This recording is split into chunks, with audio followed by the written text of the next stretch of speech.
আজকে ভিডিওতে যে বিষয়টি নিয়ে আপনার সাথে কথা বলবো, নাকের পলিপাস বা নাকের মাংসবৃদ্ধি কি। সাধারণত আমাদের নাকের ভিতরে যে হালকা গোলাপি রঙের যেটি মাংসপিণ্ড আমরা দেখতে পাই, এটিকে আমরা অনেকে নাকের পলিপাস বা মাংসবৃদ্ধি মনে করি। এটি আসলে পলিপ নয়, এটি হচ্ছে টার্বিনেট।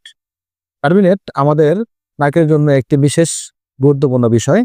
এটি আমাদের নাকের ভিতরে বাতাস চলাচলকে নিয়ন্ত্রণ করে এবং একই সঙ্গে বাতাসকে গরম এবং আর্দ্র করে।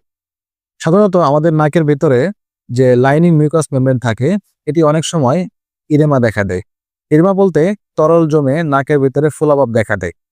দেখতে অনেকটা আঙ্গুর ফলের মতো হয়ে থাকে এবং নরম থাকে দেখতে। এর ফলে আমাদের নাক বন্ধ হয়ে যায়।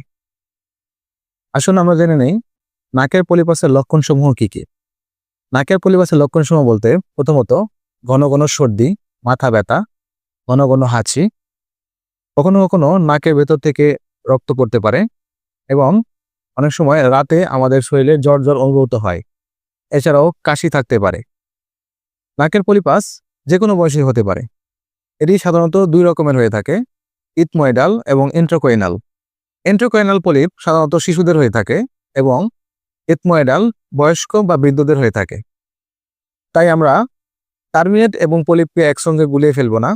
টার্মিনেট সাধারণত হালকা গোলাপি রঙের হয়ে থাকে এবং নাকের পলিপাস যখন তরল পদার্থ জমে হালকা ফ্যাকাশে রঙের হয় তখনই এটি ঝুলে পড়ে, আর এটিকে আমরা নাকের পলিপ বা মাংসবৃদ্ধি বলবো।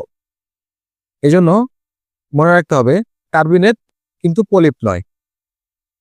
প্রিয় দর্শক, এ জাতীয় সকল সমস্যার সমাধান পেতে আমার সাথে যোগাযোগ করতে পারেন বা আমার কাছ থেকে সেবা নিতে পারেন।